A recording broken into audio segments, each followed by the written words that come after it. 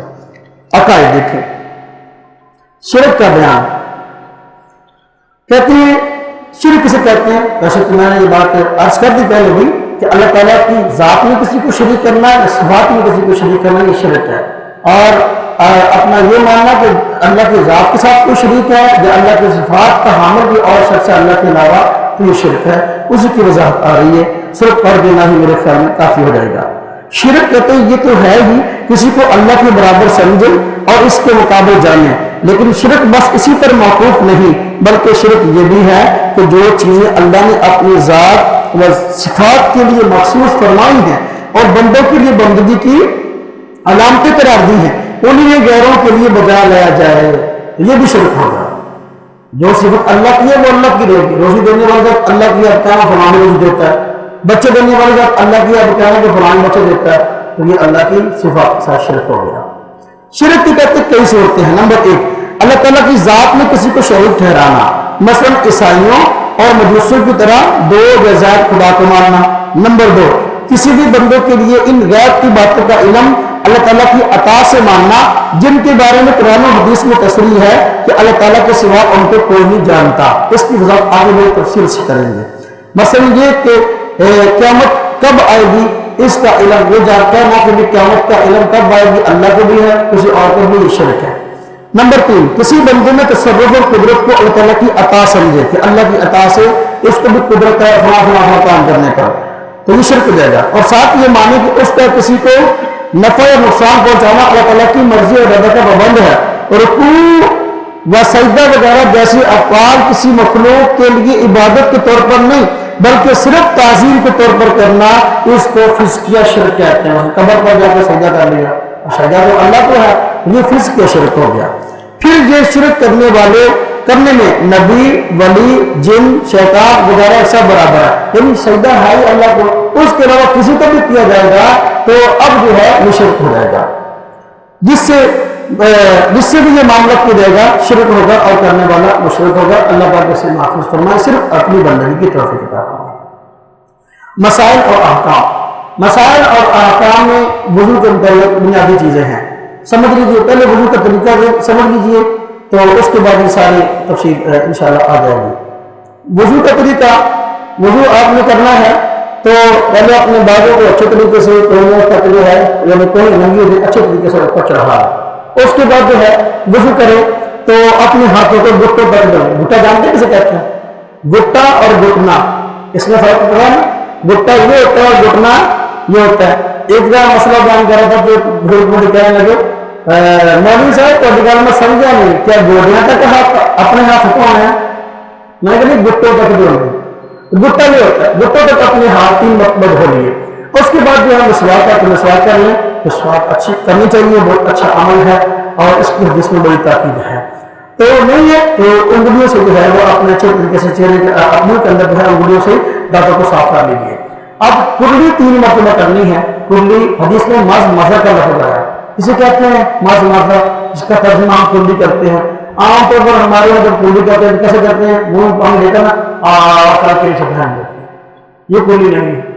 کرلی کا معنی ہے منہ میں پانی لے کر اچھے طریقے سے اس کو منہ میں حرکت دینا، یہ ہے کرلی. اسے دیکھیے اس طرح پانی ڈالنا، یہ اچھے طریقے سے منہ میں حرکت دی، اس کا نام ہے کرلی. پورے منہ کے اندر کوئی جگہ ایسی آپ کو توڑنا، ادھر والا ادھر والا اوپر نیچے والا ایسا نہ ہو جہاں آپ کو پانی نہ پہنچے اور وہاں حرکت نہ ہو. منہ کے اندر حرکت دینا، پانی دے کر، اس کا نام ہے کرلی. تو کرلی کرنی. اس کے بعد 3 مرتبہ ناک میں پانی ڈالنا. اس کے لفظ استنشاق استعمال ہوا. اس کے معنی ہے پانی دے کر دائیں ہاتھ سے پانی کو اوپر سانس کے ساتھ اوپر چڑھانا. یہ ناک کی جو سخت ہڈی ہے یہاں تک پانی جو ہے وہ اوپر چڑھایا جائے. اس کے بعد بائیں ہاتھ کے ساتھ ناک کو صاف کر دیا جائے. اور صاف کب کرنا ہے؟ کسی دوسرے مسلمان کو ایذا نہیں دینا. اور اس کے بعد جو ہے 3 مرتبہ ناک کو صاف کرنا ہے. یہ بائیں ہاتھ میں چھوٹی انگلی ہے، اس کے ذریعے ناک کو صاف کر دینا چاہیے. تو چہرے کو دھونا ہے. بالوں کے سر کے بالوں کے اگلے کی جگہ سے لے کر اگر داڑھی نہیں ہے تو تھوڑی کے نیچے تک ایک کان کی لو سے دوسرے کان کی لو تک پورے چہرے کو دھونا ہے. کوئی جگہ ایسی نہ ہو جہاں پانی نہ پہنچا ہو. پورے چہرے کو یہ دھونا جو ہے یہ فرض ہے، وضو نہیں ہوگا. اور اس کے بعد جو ہے اپنے ہاتھوں کو کونیوں سمیت دھونا ہے. عام طور پر وضو کرتے ہیں تو یہ جگہ خشک رہ جاتی ہے، خشک رہے گی تو وضو نہیں ہوگا، وضو نہیں ہوگا تو نماز نہیں ہوگی. خاص طور پر اس کا خیال رکھنا چاہیے. کونیوں سمیت دھونا ہے. بہت سارے لوگوں سے بازو پر نہیں ہوتے، فیشن کے مطابق قمیض بنائے ہوتے ہیں، تنگ یہیں تک دھوتے جو ہے نا ماشاء اللہ نماز میں آ جاتے ہیں. اس کا خیال رکھیں. نماز کا ادا ہونا یہ پہلی بات ہے، فیشن کا پورا ہونا دوسری بات ہے. اس بات کا خیال رکھیں، بازو کھلے رکھیں تاکہ جو ہے اچھے طریقے سے کوئی آدمی اپنی دھو سکے. کونیوں سے ایک بازو کو دھونا. آپ کی مرضی ہے اس طرح دھو لے، آپ کی مرضی ٹوٹی کے نیچے کر کے اس طرح دھو لے. ان 3 مرتبہ اچھے طریقے سے جو ہے وہ اپنے بازو کو کونیوں سمیت دھونا. اس کے بعد سر کا مسا کرنا. سر کا مسا کیسے کرنا ہے یہ دیکھ لیں. ہاتھوں کو بھگو لیا، بھگونے کے بعد یہ 3 انگلیاں جو ہیں یہ والی، یہ 3 انگلیاں اس طرح پیشانی کے بال جہاں شروع ہوتے ہیں وہاں رکھ لینا. یہ سے دھونا ہے اس سے اوپر، اس طرح اوپر رکھ کر دینا. اس کو جوڑ کر بالکل جو ہے وہ اوپر کی پیچھے کی طرف لے جانا ہے. اس طرح بالکل اس طرح 3 انگلیوں کے ساتھ اس طرح بالکل جہاں ہم گردی کے بال منڈواتے ہیں نا، بال کٹواتے وقت اس طرح کروائی گا، اتنے تک لائے گا. لیکن یہ 3 انگلیوں والا پانی استعمال ہوگا. اس کے بعد یہ ہتھیلی والا پانی استعمال کرنا. یہ ہتھیلی والا یہ پانی کیسے؟ جہاں سے پیچھے کی طرف اس طرح آنا ہے، کیوں اس طرح. اب 3 انگلیوں کا پانی استعمال ہو گیا اور یہ ہتھیلی کا پانی استعمال ہو گیا. اب یہ 2 انگلیوں والا پانی استعمال نہیں ہوا. اس کو استعمال کرنا کیسے؟ کانوں کے اندر جو ہے یہ جو ہلکے سے بنے ہوئے ہیں اچھے طریقے سے کانوں کو جو ہے انگلیوں کو ان کانوں کے اندر گھما کر جو ہے وہ یہاں ان کا مسا کر لینا. اب انگوٹھے رہ گئے، یہ پانی استعمال نہیں ہوا. انگوٹھوں کے ساتھ کانوں کے بیرونی حصے کا جو ہے وہ مسا کر لینا ہے. جب کانوں کے بیرونی حصے کا مسا کر لیا اب جو ہے ہاتھ کا سارا پانی استعمال ہو گیا، کون سا رہ گیا؟ پشت والا، کون سا رہ گیا؟ یہ بات رہ گیا۔ اس کو کہاں استعمال کرنا؟ گردن کے مسے پہ استعمال کرنا۔ اس سلسلے میں روایات بھی ہیں اور اس لیے اس کو مستحب فرمایا گیا گردن کا مسا کرنا۔ گردن کا مسا کرنے کے 2 فائدے ہیں کہ نمبر 1 اس سے رگیں تر ہوتی ہیں، آدمی کو خشکی نہیں ہوتی، دماغ جو ہے انسان کا تر رہتا ہے۔ نمبر 2 اس سے عقل تیز ہوتی ہے۔ جو لوگ گردن کا مسا نہیں کیا کرتے وہ گردن کے مسے کو غلط کہتے ہیں، عام طور پر جو ہے وہ بیوقوف ہوتے ہیں۔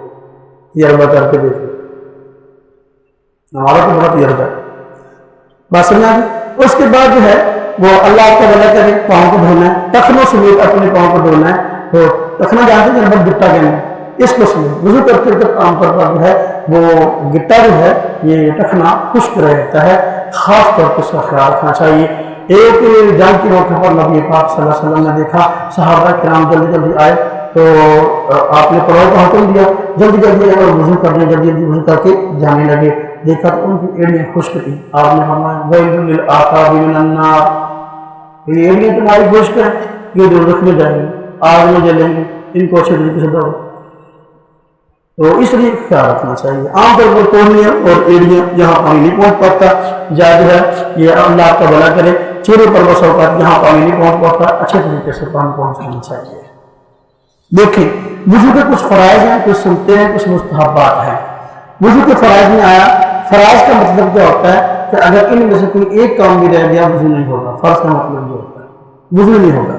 نمبر 1 چہرہ دھونا، چہرے دھونے کی بات آ گئی پیشانی کے بالوں سے لے کر تھوڑی کے نیچے تک، ایک کان کی لو سے دوسرے کان کی لو تک۔ نمبر 2 کونیوں سمیت بازو کو دھونا۔ نمبر 3 چوتھائی سر کا مسا کرنا فرض ہے، پورے سر کا مسا کرنا سنت ہے۔ چوتھائی سر یعنی سر کے چوتھے حصے کا مسا کرنا کم از کم جو ہے یہ فرض ہے۔ نمبر 4 ٹخنوں سمیت پاؤں دھونا، تو یہ وضو کا چوتھا فرض ہے۔ وضو کی سنتیں، وضو کی 13 سنتیں بتائی گئی۔ نمبر 1 نیت کرنا، نیت کیا کی جاتی ہے کہ اللہ بے وضو ہوں تو اس لیے اس پانی کو استعمال کر رہا ہوں کہ میں باوضو ہو جاؤں اور مجھے طہارت حاصل ہو جائے، نماز ادا کرنے کی اجازت ہو جائے۔ نمبر 2 وضو سے پہلے بسم اللہ الرحمن الرحیم پڑھنا۔ نمبر 3 دونوں ہاتھوں کو دھونا یعنی وضو کے شروع میں۔ نمبر 4 مسواک کرنا۔ نمبر 5 کلی کرنا، نے بتا دیا۔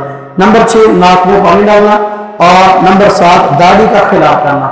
داڑھی جو ہے اگر تو تھوڑی ہے جس کے اندر سے چہرے کی کھال نظر آتی ہے پھر تو داڑھی کو چہرے کے ساتھ دھونا پڑے گا، اور اگر داڑھی بڑی ہے اور نیچے لٹکی ہوئی ہے یعنی زیادہ مقدار میں جس طرح ہم کہتے ہیں کہ ایک مشت ہے، اب جو ہے اس داڑھی کا خلال کر لینا کافی ہوگا۔ خلال اس طرح کریں گے، داڑھی ہاتھ کو بھگو کر جو ہے پیچھے کی طرف سے جا کر آگے کی طرف اس طرح نکال دیں گے، یہ داڑھی کا خلال ہو جائے گا۔ نمبر 8 ہاتھوں اور پاؤں کی انگلیوں کو خلال کرنا۔ نمبر 9 تمام اعضاء کو 3 بار دھونا۔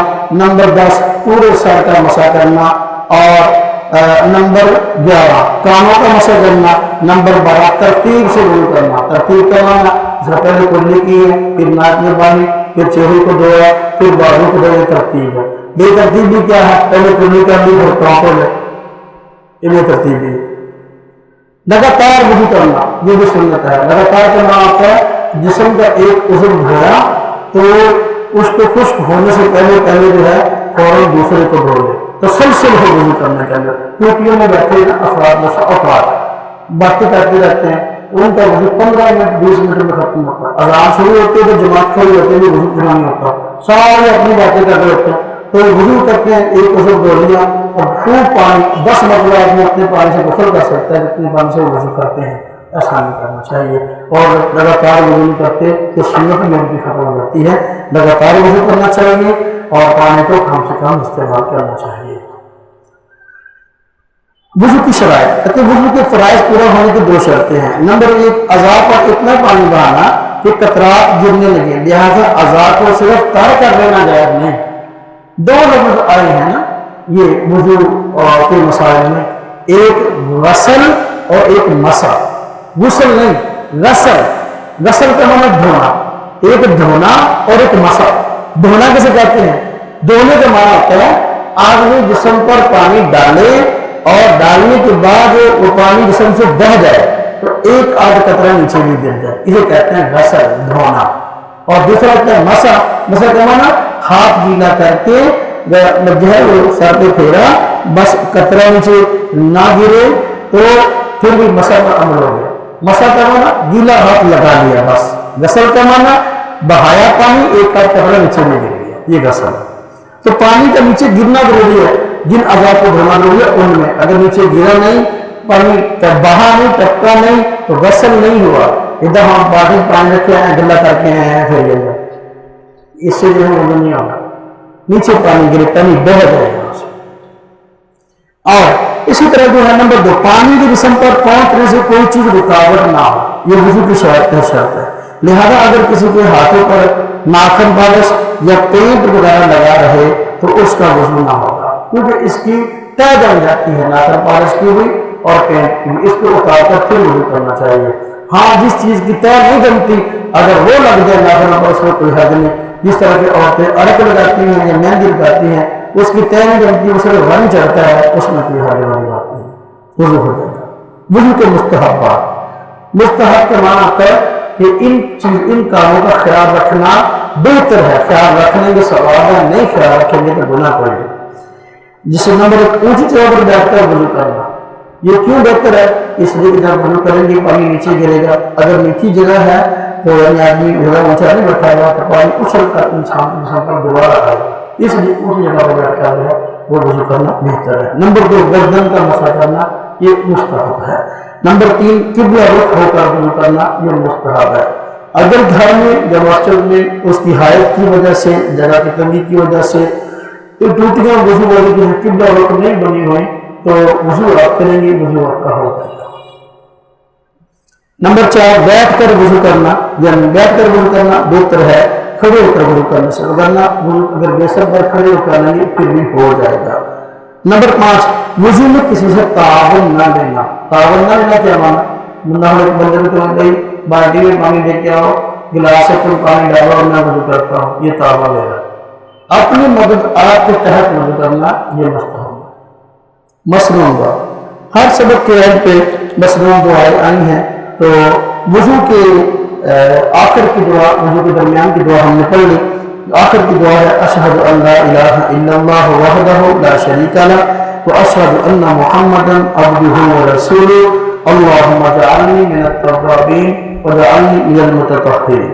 اشہد ان لا الہ الا اللہ، میں گواہی دیتا ہوں اس بات کی کہ اللہ کے سوا کوئی معبود نہیں، وحدہ وہی اکیلی ذات ہے، لا شریک لہ اس کا کوئی شریک نہیں، واشہد ان محمدا عبدہ ورسولہ، اور اس بات کی بھی گواہی دیتا ہوں کہ محمد صلی اللہ علیہ وسلم اللہ کے بندے اور اس کے رسول ہے۔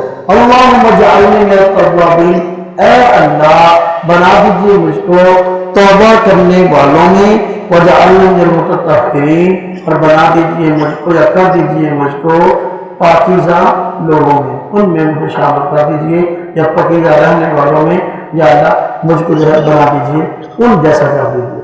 تو یہ کیوں ہے؟ وجہ وہی میں نے عرض کی ہے، وضو آدمی کرتا ہے تو گناہ دھلتے ہیں، انسان پاک ہوتا ہے، جب یہ دعا پڑے گا تو تمام حقوق جو ہے وہ گناہ دھل جائیں گے، انسان کے صغیرہ بھی کبیرہ بھی، واقعی جو ہے اب یہ انسان گناہوں سے پاک ہو جائے گا۔